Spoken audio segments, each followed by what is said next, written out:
Assalamualaikum warahmatullahi wabarakatuh. Kali ini kita akan membicarakan tentang aritmia. Aritmia didefinisikan sebagai kelainan dalam kecepatan, irama, asal dari impuls, dan gangguan konduksi yang menyebabkan aktivasi atrium sampai ventrikel jantung tidak normal.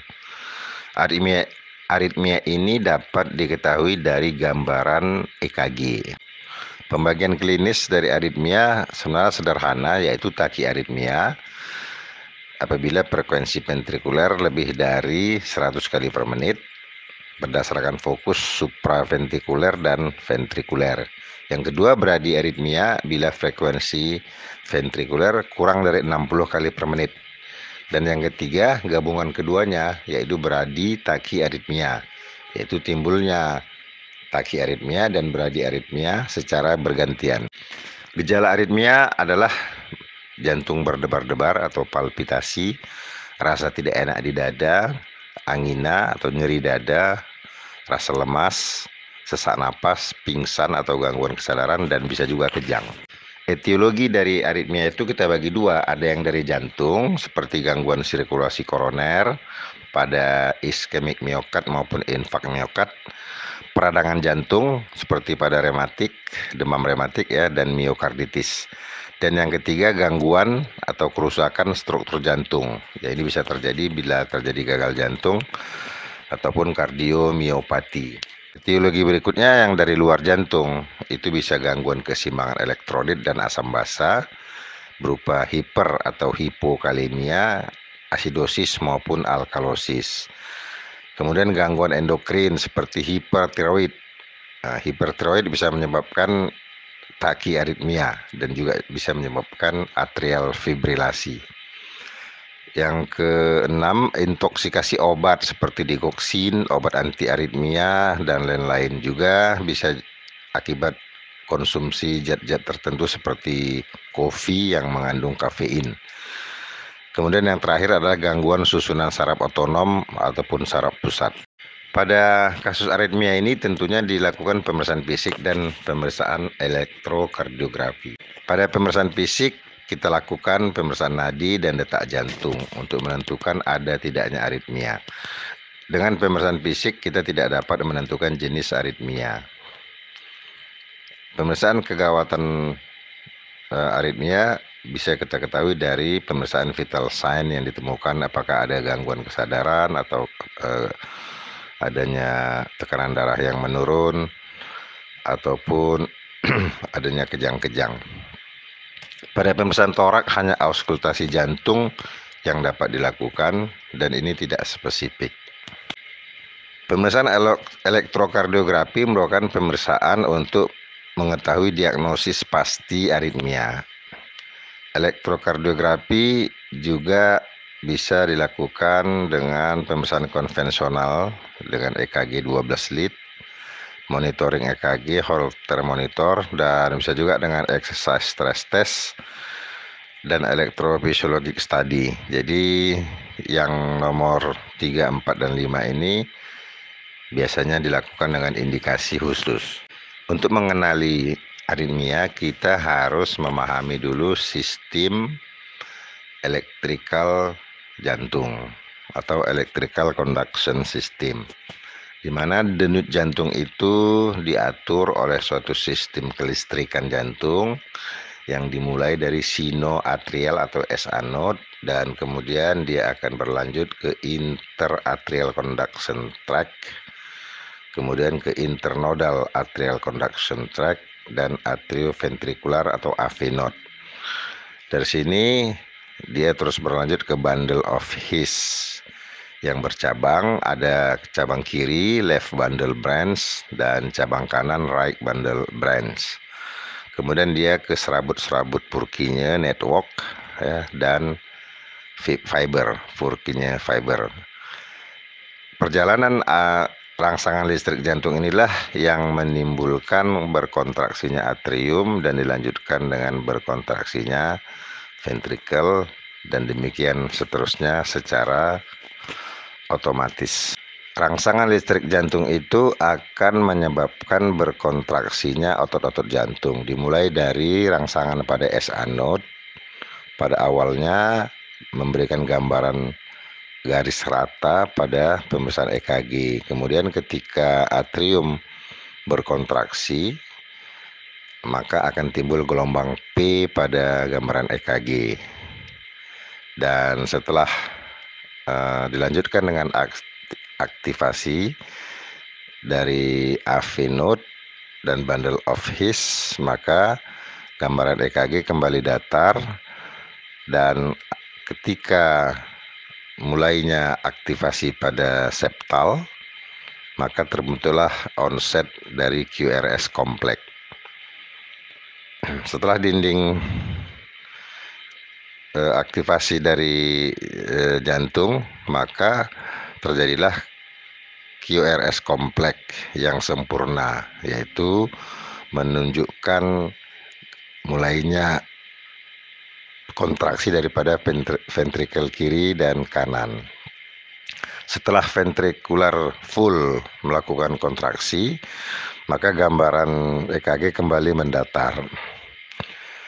Kemudian timbul gelombang T, merupakan repolarisasi daripada ventrikular.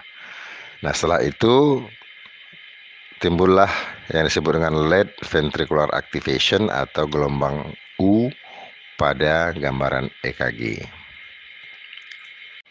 Yang istimewa dari sistem konduksi jantung itu adalah adanya otomatisitas dan ritmisitas daripada kontraksi otot jantung itu. Jadi masing-masing bagian dari sistem konduksi jantung memiliki frekuensi ritmisitas sendiri-sendiri. Nah, secara fisiologis, simpul sinus memiliki otomatisitas dan ritmisitas tertinggi, sedangkan serabut Purkinje yang terendah. Semuanya ini dipengaruhi oleh sistem saraf simpatik dan parasimpatik. Gambaran EKG normal itu disebut dengan irama sinus normal. Itu ditandai dengan gambaran EKG yang menunjukkan adanya gelombang P diikuti dengan QRS kompleks dan gelombang T. Gelombang U tidak selamanya nampak pada rekaman EKG. Kemudian jarak antara R dengan R itu teratur. Itu adalah disebut dengan irama sinus normal. Berdasarkan asal daripada aritmia itu kita bagi menjadi dua golongan besar. Yang pertama gangguan pembentukan impuls, dan yang kedua gangguan penghantaran impuls. Gangguan pembentukan impuls bisa berupa gangguan pembentukan impuls di sinus dengan manifestasinya takikardi sinus, bradikardi sinus, aritmia sinus, dan henti sinus. Berikut ini adalah gambaran EKG dengan takikardi sinus. Yang di atas ini menunjukkan denyut jantung lebih dari 100 kali per menit, yaitu 115 kali per menit. Yang kita lihat dari jarak antara R dan R itu kurang dari 3 kotak besar. Kemudian yang di bawah itu juga takikardi sinus dengan frekuensi lebih dari 100 kali per menit, dan juga disertai dengan QRS-nya yang melebar. QRS yang melebar ini disebut dengan bundle branch block. Bundle branch block itu ada dua, ada yang bundle branch block kiri, dan ada yang disebut dengan bundle branch block kanan. Nah, ini adalah aritmia sinus. Denyut jantungnya tidak normal, jarak antara R dan R itu tidak sama, ya. Tetapi iramanya masih sinus, yaitu masih ada, kita lihat gelombang P, QRS kompleks, dan gelombang T. Nah, pada gambar ini disebut dengan henti sinus. Jadi ada masa ketika jantung itu berhenti berdenyut antara denyutan pertama dengan berikutnya, terjadi arrest. Ya, arrest itu kalau kita lihat pada gambar ini terjadi selama 3 denyutan. Gangguan pembentukan impuls berikutnya adalah pembentukan impuls di atria atau aritmia atrial.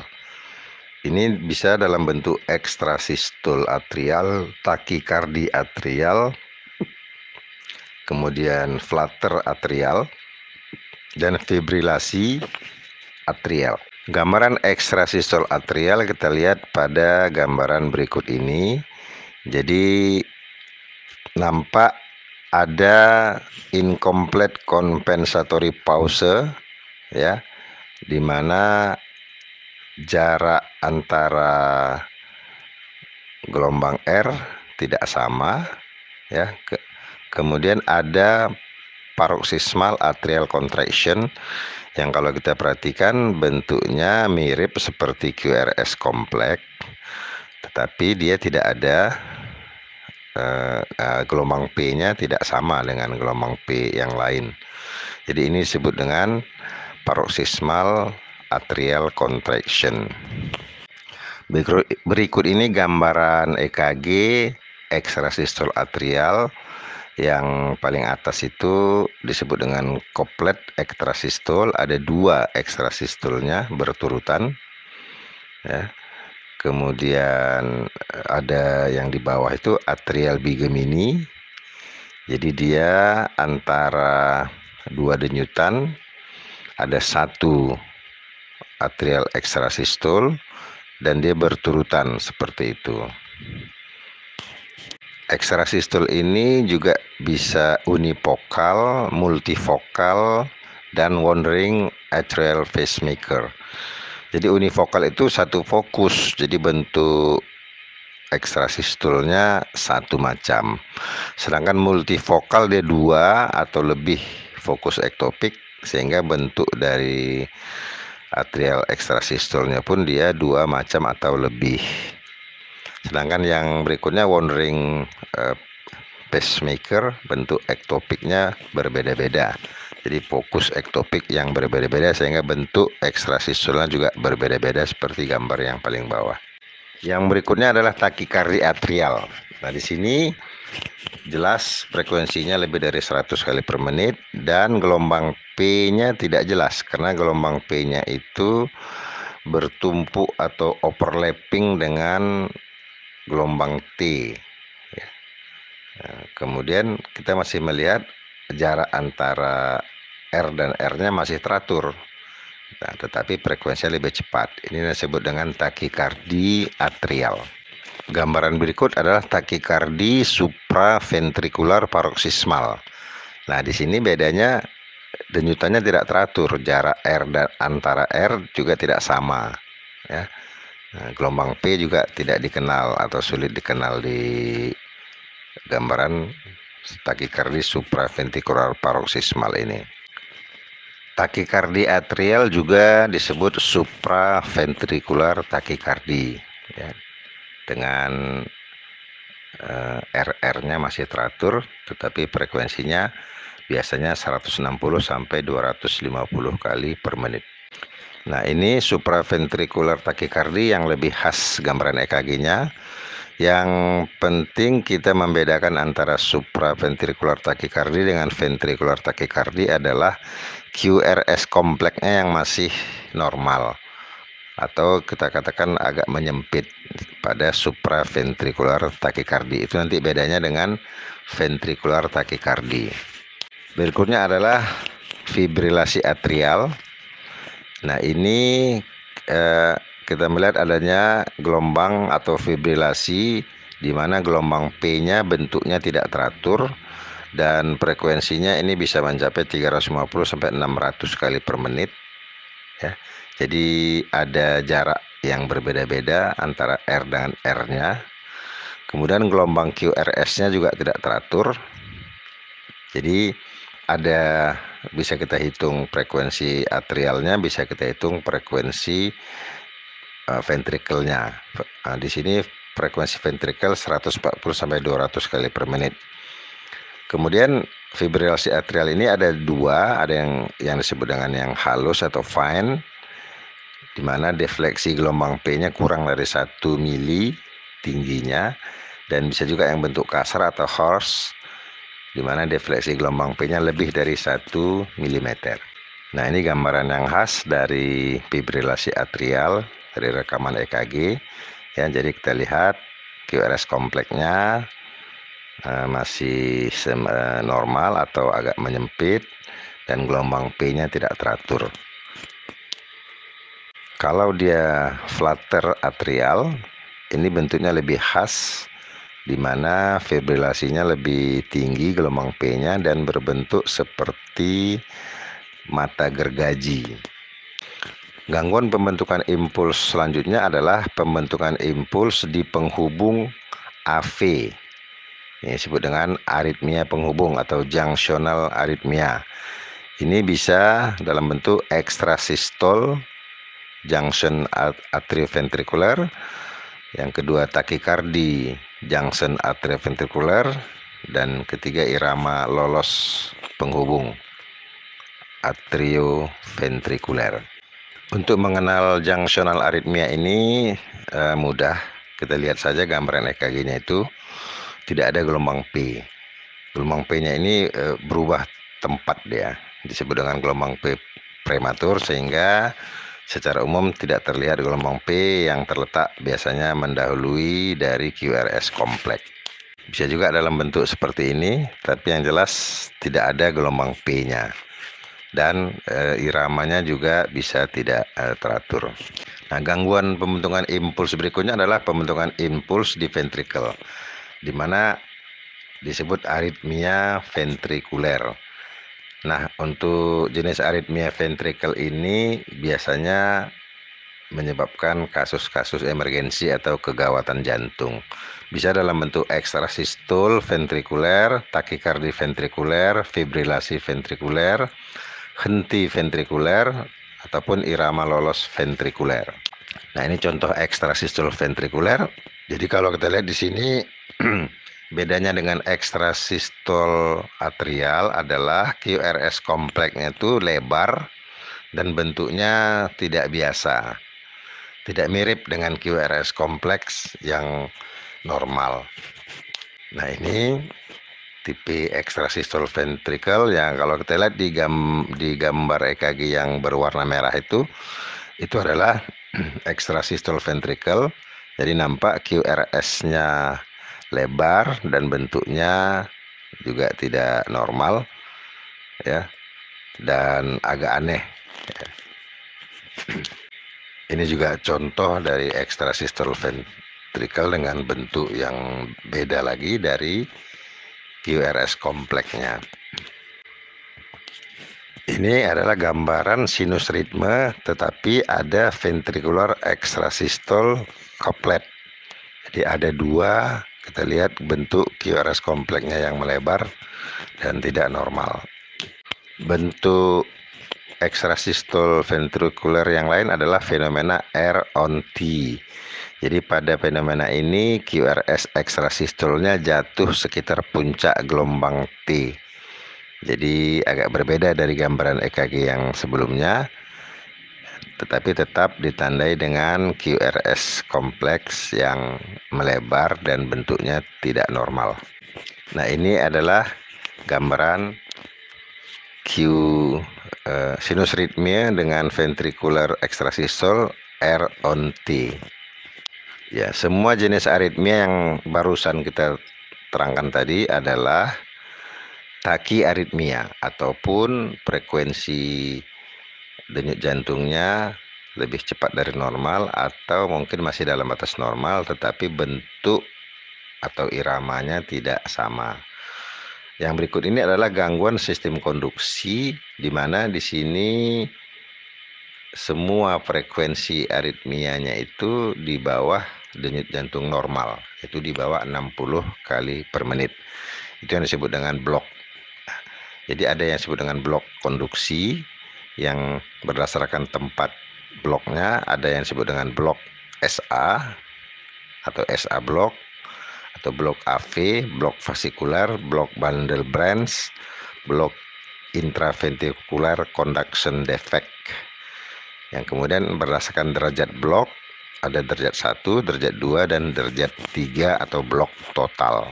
Nah, AV block atau atrioventricular block ditandai dengan PR interval memanjang.